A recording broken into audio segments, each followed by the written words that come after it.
Alcohol का ज्यादा असर तो उसके खून में मिल जाने से और ब्रेन तक पहुंचने की वजह से होता है।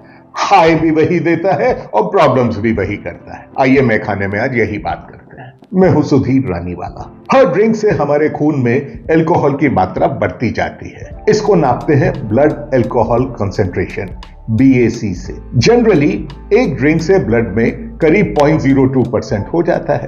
500 मिलीलीटर खून में 0.1 ग्राम और इसका 3/4 करीब 1 घंटे में प्रोसेस हो जाता है। सबका नहीं, एक ड्रिंक से किसी का 0.05% भी हो जाता है। पेट में क्या है, आपका वजन क्या है, कितनी जल्दी पी, इन सब बातों का फर्क पड़ता है।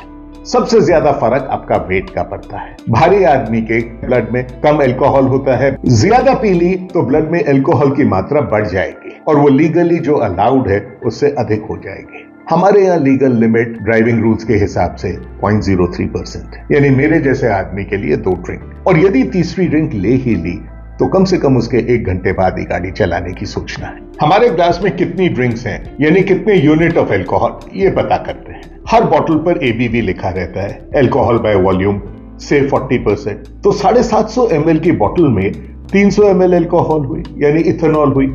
और एक ड्रिंक में 10 ग्राम, 12.5 से जरा सा अधिक ml।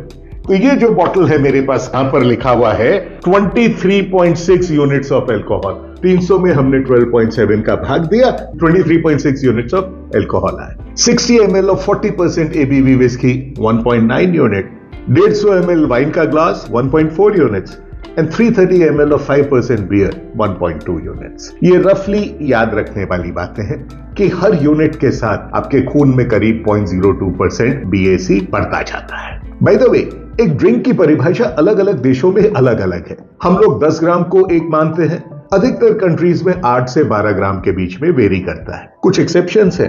अमेरिका में एक ड्रिंक को 14 ग्राम मानते हैं, इसीलिए वहां एक ड्रिंक का माने 45 ml होता है। ऑस्ट्रिया में 20 ग्राम्स, जो कि इंडिया से दुगना है। और ब्लड अल्कोहल कंसेंट्रेशन की लीगल लिमिट्स भी अलग अलग देशों में अलग अलग है। यूके में 0.08 और केमन आइलैंड्स 0.1।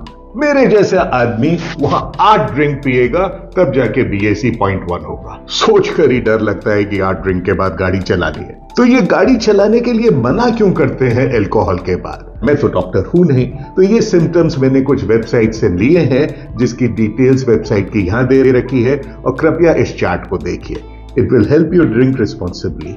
चार्ट बताता है कि कितना BAC होने से आपके ऊपर क्या क्या असर पड़ता है, और ये हमें मालूम है कि एक ड्रिंक के साथ 0.02 यूनिट BAC बढ़ता जाता है।